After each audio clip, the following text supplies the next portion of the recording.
രാജ്യത്തിൻ്റെ ഭരണഘടനയ്ക്കെതിരായ മതരാഷ്ട്രവാദം എന്ന ഭരണഘടനാ വിരുദ്ധ രാജ്യവിരുദ്ധ വിരുദ്ധ മതരാഷ്ട്രവാദത്തിലേക്ക്, അത് ഏത് മതമായാലും ആ മതരാഷ്ട്രവാദം, ഒരു രാജ്യത്ത് ആ മതം മാത്രമാകുക എന്ന മതരാഷ്ട്രവാദത്തിലേക്ക് നയിക്കുന്ന മൗദൂദിയനാശയം പേറുന്ന സംഘടനയാണ് ജമാഅത്തെ ഇസ്ലാമി.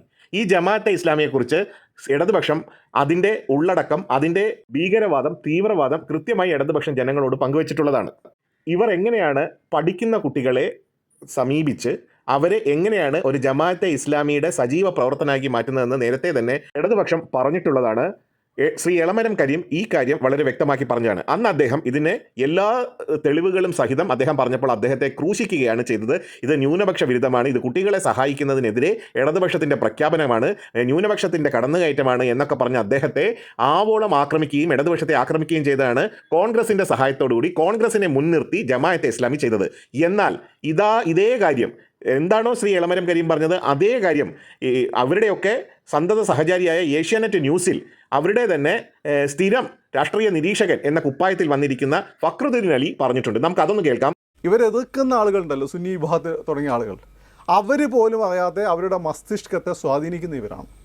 നിങ്ങൾ അവിടുന്ന് വരുന്ന വാക്കുകളും ഇവിടുന്ന് വരുന്ന വാക്കുകളും, ഈ വാക്കുകളുടെ ഓറിജിൻ എവിടെയാണെന്നും കൂടി നോക്കിയാൽ മതി. പല വാക്കുകളും ഈ മുസ്ലിം സമുദായത്തെ സംബന്ധിച്ച് അതിൻ്റെ ഒരു ഇൻ്റലിജൻഷ്യനെ, അല്ലെങ്കിൽ മുസ്ലിം സമുദായത്തിൽ ഇന്ന് ഭൂരിപക്ഷത്തിൻ്റെ ഇടയിലും അഭിപ്രായ രൂപീകരണം നടത്തുന്ന ജമാഅത്തെ ഇസ്ലാമിയാണ്.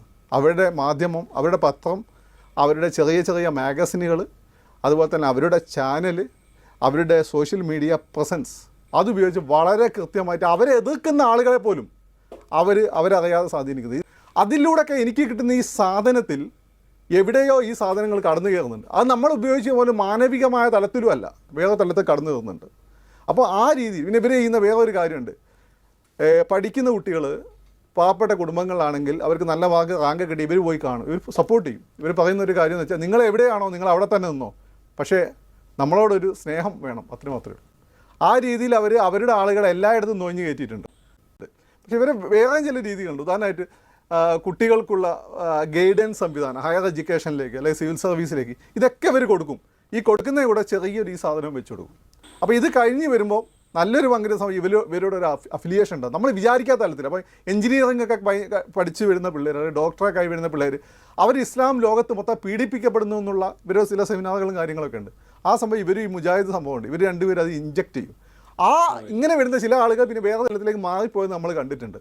ഇവരോട് കൂടി ചേർന്ന് നിൽക്കാത്ത, ഇൻ്റലക്ച്വൽ ആയിട്ടെങ്കിലും ഇവരോട് കൂടി ചേർന്ന് നിൽക്കാത്ത ഒരു മുസ്ലിമിനെ സംബന്ധിച്ചിടത്തോളം രാഷ്ട്രീയത്തിലൊക്കെ രക്ഷപ്പെടാൻ ഭയങ്കര പാടാണ്.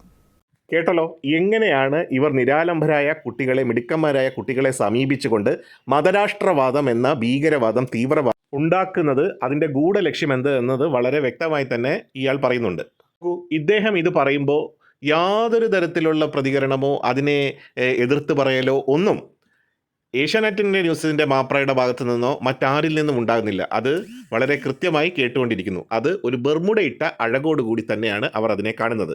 ഇതേ കാര്യം കൃത്യമായി മാസങ്ങൾക്കും വർഷങ്ങൾക്കും മുമ്പ് തന്നെ ശ്രീ എളമരം കരീം പറഞ്ഞിട്ടുണ്ട്. അപ്പോൾ എന്തൊക്കെയായിരുന്നു പുകിലെ? ഈ എളമരം കരീം പറയുന്ന ഇതേ കാര്യം നമുക്കൊന്ന് കേൾക്കാം. ഡൽഹി സർവകലാശാലയുടെ കീഴിലുള്ള കോളേജുകളിലേക്കും ഇന്ത്യയിലെ പ്രധാനപ്പെട്ട വിദ്യാഭ്യാസ കേന്ദ്രങ്ങളിലേക്കും വിദ്യാർത്ഥികളെ റിക്രൂട്ട് ചെയ്യാൻ ജമാഅത്തെ ഇസ്ലാമി ഒരു പദ്ധതി തയ്യാറാക്കിയിട്ടുണ്ട്. അതിവിടെ നടപ്പായിക്കൊണ്ടിരിക്കുകയാണ്. ജമാഅത്തെ ഇസ്ലാമിയുടെ നിർദ്ദേശാനുസരണം അനുയോജ്യരായ കാഡർമാരെ ഡൽഹി സർവകലാശാലയിലുള്ള കോളേജുകളിലേക്കും ജവഹർലാൽ നെഹ്റു യൂണിവേഴ്സിറ്റിയിലേക്കും മറ്റും റിക്രൂട്ട് ചെയ്യുന്ന ഒരു പ്രധാന കേന്ദ്രമാണ് ഈ സിജി. പ്രച്ഛന്ന വേഷം. ഡൽഹി യൂണിവേഴ്സിറ്റിയിലേക്ക് റിക്രൂട്ട് ചെയ്യപ്പെടുന്ന കുട്ടികളെ എന്നിട്ട് ഇവർക്ക് അവിടെ താമസിക്കാനുള്ള ഹോസ്റ്റൽ സൗകര്യം ഇവരുണ്ടാക്കി കൊടുക്കുന്നു. 25,000 രൂപ വരെ ഒരു മാസം ഒരു കുട്ടിക്ക് ചെലവഴിക്കുന്നു. അതിൻ്റെ പുറമെ പാവപ്പെട്ട കുടുംബത്തിലെ കുട്ടികളാണെങ്കിൽ അവർക്ക് സ്റ്റൈപ്പൻഡ് കൊടുക്കുന്നു.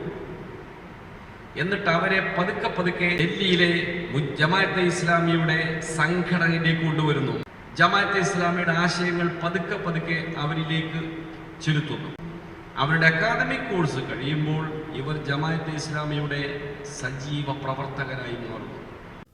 പക്ഷെ ഇവരെ വേറെ ചില രീതികളുണ്ട്. ഉദാഹരണമായിട്ട് കുട്ടികൾക്കുള്ള ഗൈഡൻസ് സംവിധാനം, ഹയർ എഡ്യൂക്കേഷനിലേക്ക് അല്ലെങ്കിൽ സിവിൽ സർവീസിലേക്ക്, ഇതൊക്കെ ഇവർ കൊടുക്കും. ഈ കൊടുക്കുന്നതിന് കൂടെ ചെറിയൊരു ഈ സാധനം വെച്ച് കൊടുക്കും. അപ്പോൾ ഇത് കഴിഞ്ഞ് വരുമ്പോൾ നല്ലൊരു പങ്കിന് ഇവരോട് ഒരു അഫിലിയേഷൻ ഉണ്ട്, നമ്മൾ വിചാരിക്കാത്ത തലത്തിൽ. അപ്പോൾ എഞ്ചിനീയറിംഗ് ഒക്കെ പഠിച്ചു വരുന്ന പിള്ളേർ, അല്ലെങ്കിൽ ഡോക്ടറൊക്കെ ആയി വരുന്ന പിള്ളേർ, അവർ ഇസ്ലാം ലോകത്ത് മൊത്തം പീഡിപ്പിക്കപ്പെടുന്നു എന്നുള്ള ഇവരുടെ ചില സെമിനാറുകളും കാര്യങ്ങളൊക്കെ ഉണ്ട്. ആ സമയം ഇവർ ഈ മുജാഹിദ് സംഭവമുണ്ട്, ഇവർ രണ്ടുപേരും അത് ഇഞ്ചക്ട് ചെയ്യും. ഇങ്ങനെ വരുന്ന ചില ആളുകൾ പിന്നെ വേറെ തലത്തിലേക്ക് മാറിപ്പോയത് നമ്മൾ കണ്ടിട്ടുണ്ട്. കേട്ടല്ലോ, ശ്രീ ഇളമരം കരീം പറഞ്ഞാൽ വള്ളിനിക്കർ, ആപ്രകളുടെ സംഗത സഹചാരി പറഞ്ഞാൽ ബർമുഡ. എന്തായാലും ഇപ്പോഴെങ്കിലും ഇവർക്കൊക്കെ നേരം വെളുത്തതിൽ ഈ ജമാഅത്തെ ഇസ്ലാമിയെ ജനങ്ങൾ തിരിച്ചറിയേണ്ട കാലം വന്നിരിക്കുന്നു, അത് ജനങ്ങൾ അറിയുന്നുണ്ട് എന്ന് മനസ്സിലാക്കുന്നു. പ്രതിപക്ഷം പറയുന്നത് ആദ്യം കൈക്കും പിന്നെ മതിരിക്കും. സതീശൻ ഇപ്പോൾ ഈ ജമാഅത്തെ ഇസ്ലാമി സതീശനെ മുന്നിൽ നിർത്തിക്കൊണ്ട് സതീശന്റെ വായിൽ കൂടെ തന്നെ ജമാഅത്തെ ഇസ്ലാമിയെ വെളുപ്പിച്ചെടുക്കുന്ന പരിപാടിയാണ് സതീശൻ നടത്തുന്നത്. ഏത് പിശാചിനെ പിടിച്ചിട്ടാണെങ്കിലും നിലമ്പൂരി കടക്കുക, അതുവഴി പാർട്ടിയിൽ താൻ മാത്രമാണ് സർവ്വ സൈന്യാധിപൻ, ഞാനാണ് ബാഹുബലി, ഞാനാണ് കോൺഗ്രസിന്റെ ബാഹുബലി എന്ന് അവതരിപ്പിക്കാനാണ്, സ്വയം അവരോധിക്കാനാണ് സതീശൻ ശ്രമിക്കുന്നത്. അതിനുവേണ്ടി എന്ത് തറവേലയും സതീശൻ കാണിക്കുമെന്നുള്ളതിൻ്റെ കൃത്യമായ ഉദാഹരണമാണ് ജമാഅത്തെ ഇസ്ലാമിയെ പോലെ മതരാഷ്ട്ര ഭീകരവാദികളെ വെളുപ്പിച്ചെടുക്കുന്ന, അവർക്ക് മതരാഷ്ട്രവാദമില്ല, അവരിപ്പം നന്നായി, അവർ നല്ല കുട്ടികളാണ് എന്ന് പറയുന്നത് വരെ സതീശൻ എത്തിയിരിക്കുന്നത്. ഇനി ജനങ്ങൾ തീരുമാനിക്കട്ടെ.